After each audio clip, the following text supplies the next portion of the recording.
so much for being here this evening. We're going to go ahead and get started because I know a lot of you have a show to catch, so we want to make sure we finish up in time. Before we get started, I'd like to first acknowledge that the Folger Shakespeare Library sits on the ancestral lands of Indigenous tribes, including the Nacotchee and the Piscataway, and we're committed to understanding and engaging the history of the land on which we sit.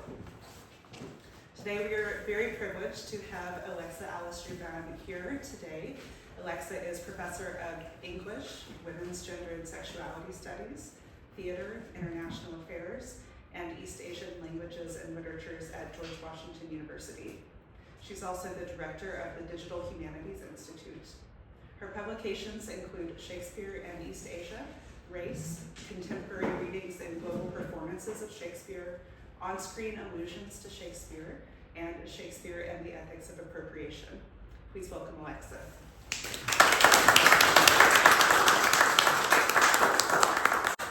you, Leah, for the introduction. A very warm welcome to everyone, especially those of you who are going to see the show like me tonight. So I'm very excited. I'm going to speak a little about Twelfth Night and queer dramaturgy, like how we can use dramaturgy to read the play queer, to excavate its queer potentials. What do I mean by that? Let's start with some interesting questions about the story. No spoilers. Obviously, for a play like this, with mistaken identities, with people who are shipwrecked, right? who end up in a new place, they become someone else, new. And it has many quotable quotes. Among them is, do the clothes make the man? The main character, Viola, literally says that, right? Maybe the clothes break the man. Maybe the man defines the clothes. Thinking about attire, or in Viola's words, usurped attire, meaning that it belongs to you, or maybe the society doesn't think that it belongs to you. But of course, gender is is deeper than clothing or your skin. Second question in red. So we have this. Sometimes people think of as alter ego, who's an eunuch, his name is Cesario. So upon arriving in Illyria, Viola presents as Cesario. So you have Viola as noble woman, and you have the eunuch named Cesario. Why do people assume they are cross-dressers? Maybe they are something else rather than kind of cross-dressing. When people think of cross-dressing, we think of it temporary. That's kind of like it's convenient. It's a disguise. It's for some other purposes, maybe deception. So that's one kind of reading. It's traditionally very popular. But I'm going to suggest other kinds of possible readings. Thinking of them as cross-dressers, maybe they are just becoming who they are. Of course, you also have this Duke who governs Illyria. Some music, welcome. So Orsino, in the very end, announces double weddings. Oh, let's get married. Typical of Shakespearean comedies. The question though, the million-dollar question, Orsino, does he marry Viola or does he marry Cesario? Or both? Well, it depends on the director. Performances sometimes will present to us Viola, but what Shakespeare actually wrote, there's no Viola, it's just Cesario. He talks about changing clothes, but never actually does it. The weddings are never staged. So if you actually adhere to Shakespeare, if you read Shakespeare, you're going to realize, wait a minute, it's kind of not a gaps, it's ambiguous, we're not sure. And that's another point of kind of put it out there. When you go through a performance of Twelfth Night, observe the ending. I think it's really interesting. What does the director decide to do? 3 quotes to match the 3 questions. So they're the same color as you can see, the clothing, the cross-dressing question, and the marriage question. So Cesario says, I am the man. Actually, in frustration because of the love triangle. And the second part, also Cesario. My masculine usurped the tire, do not embrace me till each circumstance of place, time, fortune do cohere.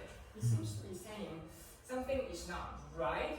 It's not coherent, so it's, I find it really interesting that he uses the word usurped, the tire as the usurpation. Last but not least, you have Duke Orsino. This is the reconciliation recognition scene, the final scene. The twins, you have Sebastian and Cesario. They show up at the same time. Of course they look the same, because they're twins. So Orsino was shocked, and he says, one face, one voice. One face, one voice, one habit, habitation. Actually, a French word in origin, the same kind of clothes, they wear the same clothes. And two persons, a natural perspective that is and is not. So he's kind of recognizing that if people look very similar, they look alike, and they wear the same clothes, they still retain their individuality. There's also another side of it that is and is not, is trying to say. Twins in Shakespeare's time were sometimes seen as monsters. They're monstrous. They're scared of duplicates. Right? How did you make a division of yourself? Character has.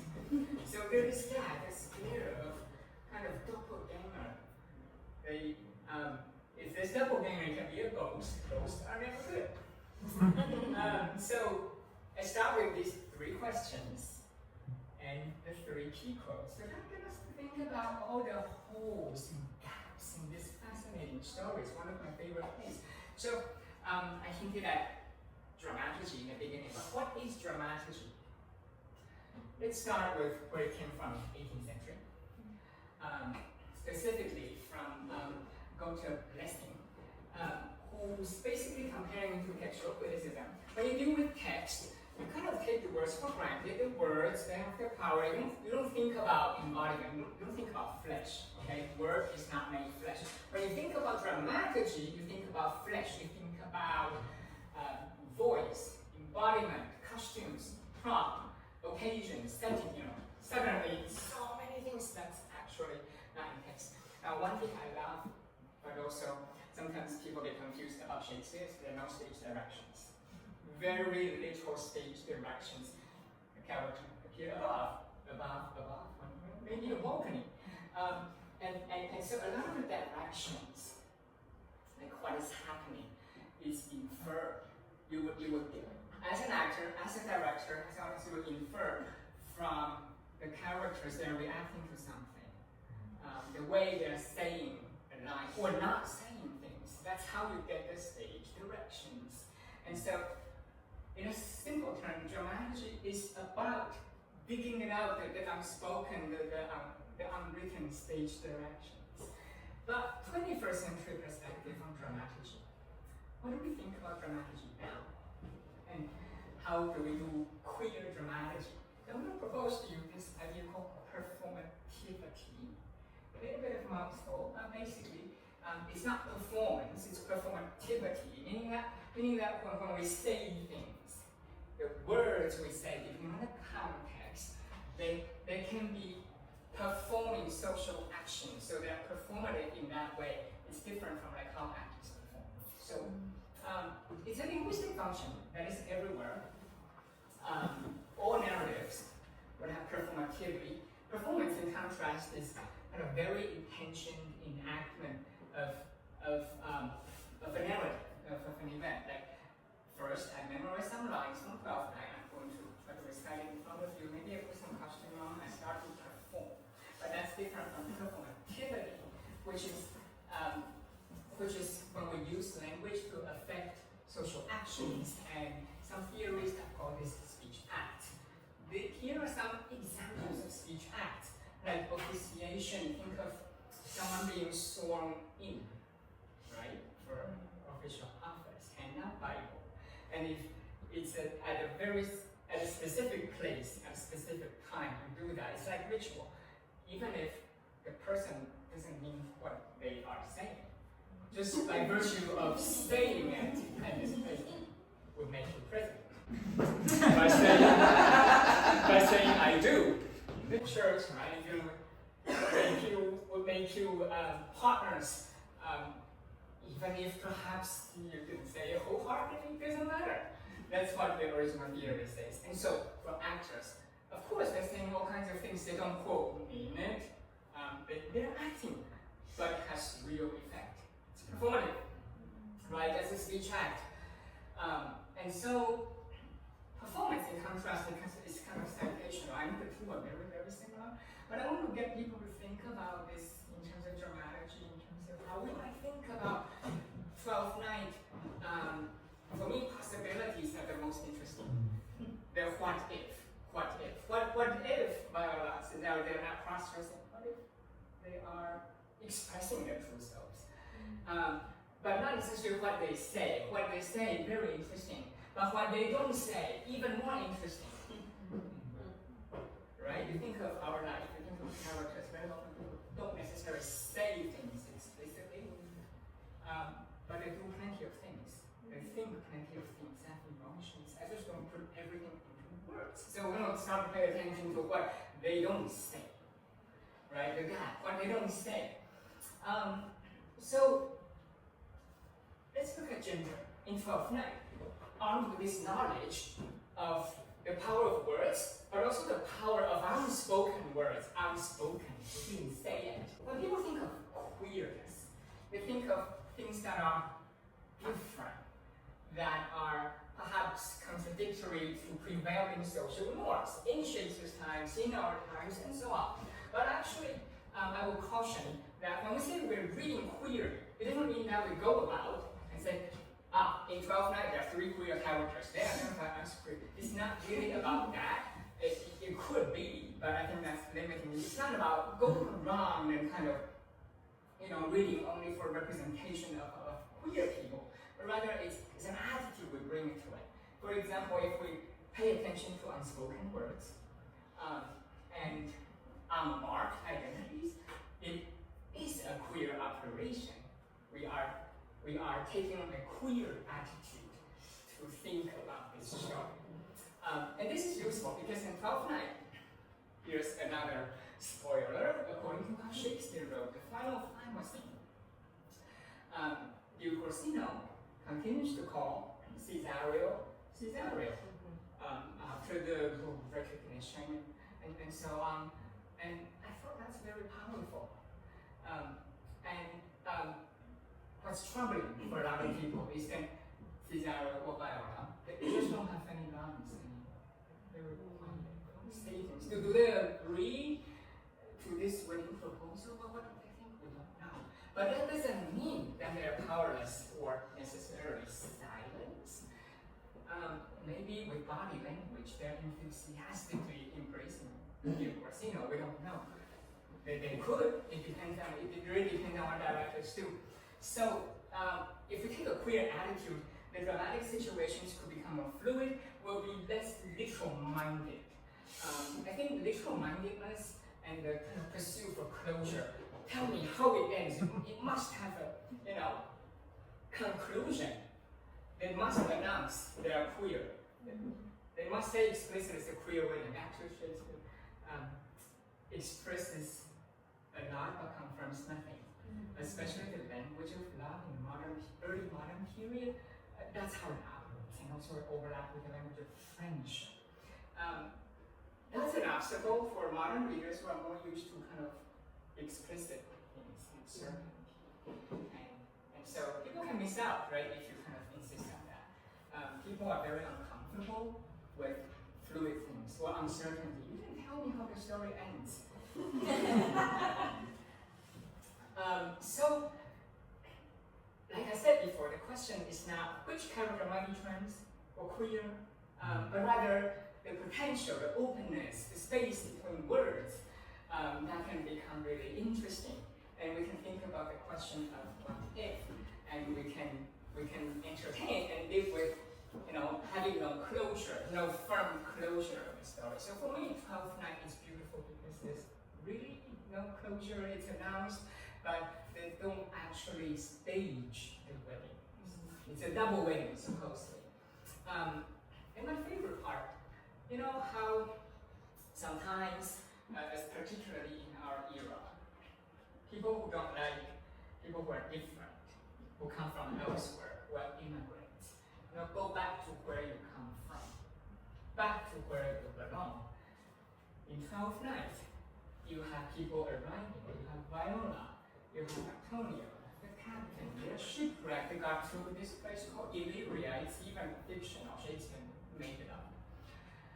Nobody go back to where they come from. Nobody can go back to wherever they come from because they've been transformed. It's a transitional space.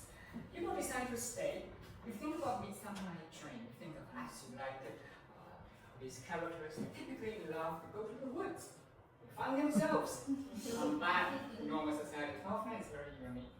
It's a journey to an elsewhere without any return.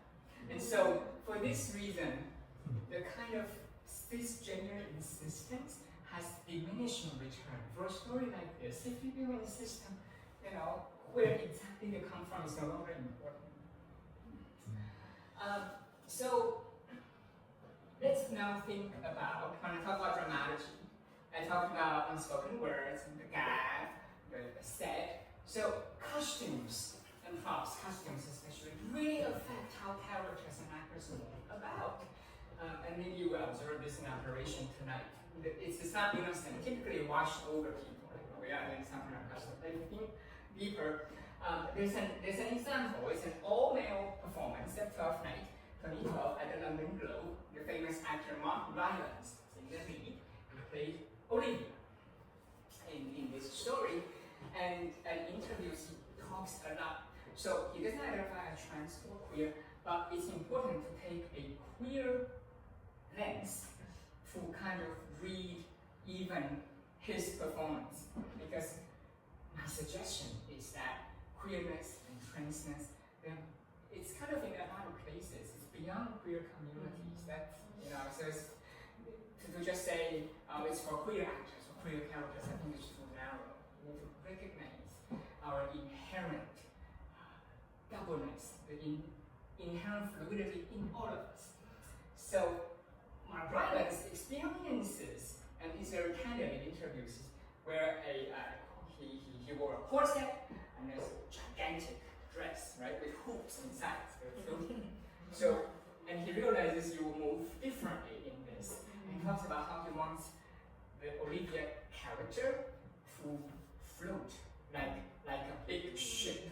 And if you don't move elegantly, it will become not very elegant. So that's a very candid kind of comment about how costumes really affect the character and the actor. They make certain things possible, but they also impose limitations. My other example from pop culture is Black Widow. The Black Widow movie. There's a running joke throughout the film about pockets in women's clothes. Those clothes never have any pockets. And so the Black Widow, Elena, after kind of liberating herself from the evil general, buys herself a vest with a lot of pockets. So it's the utilitarian, she loves all the pockets, she's reading about it, the joke keeps coming back. Now, you're going to say that's not a trans or queer instance, but that's an example of how people and characters are deeply affected by the environment, by the costumes, by having pockets or no pockets. So, in this sense, gender, of course, is who we are. Gender is who we say we are, but gender is also about technical affordances. By that I mean technologies, fabric of your clothes, the type of clothes you choose, the way we decide how to wear our hair and so on. So all of these technical aspects that make gender possible. So when we come into the theater today, we can think about artifice, the art and technology of making things possible. Theater is a very technological, technical space, isn't it? We all know how backstage is dangerous because it's full of equipment. So I just wanted that people kind of think about the material aspect. Technical. It's not just a story. It's not just proclamation, right? Okay. So now we go slightly deeper. Some interesting quotes here. So as Cesario serves the Duke, and they have a lot of very interesting dialogues. Among them is this moment where the Duke is kind of quizzing Cesario of his family history. And he seems to draw a blank. He says,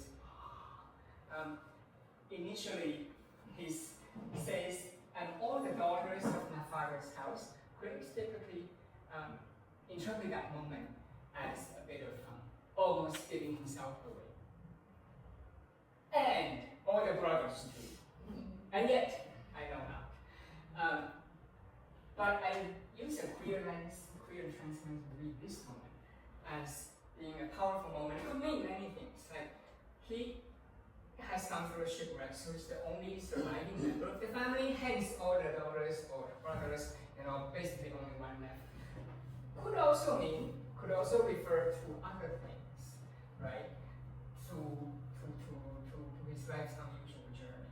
It could refer to twinship, because it is a twin, and still mourning the twin brothers' actions.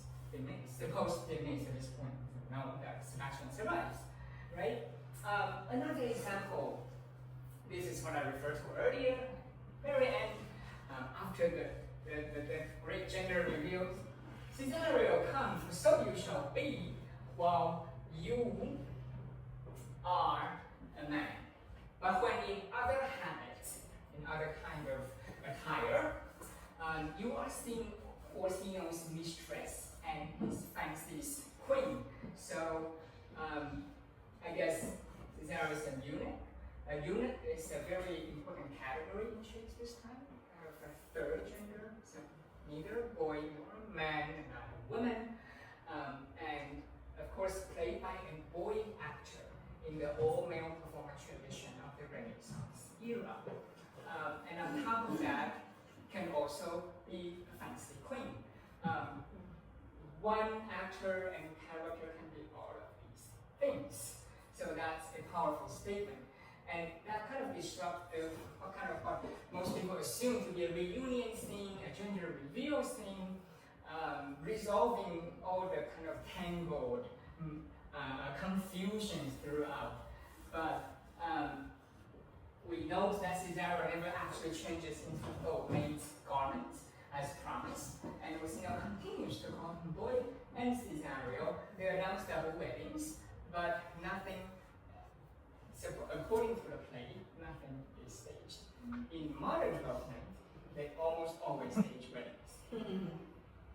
I'm not sure if the wedding is a straight one, it's a queer one. Does it matter? Maybe it's both.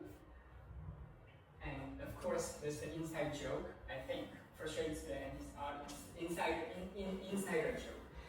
It's a boy actor and all of that. So once you think of it, your head hurts. Too many layers now. And so Cesario doesn't have anything to say. He sings the declaration of love, and not saying things. I think in Western culture, if you think about Ophelia, the famous Hamlet, doesn't have much to say. Granted, she's a victim. She's been victimized. She's been kind of deprived of agency. But if you go around the world and study global adaptations of Shakespeare, they actually turn silence into a powerful tool. Silence does not mean consent, right?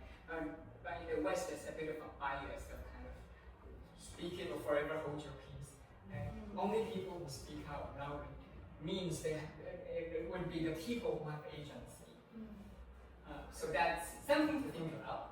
Now, last but not least, I alluded to cross-dressing, how this is a typical play where people think about cross-dressing.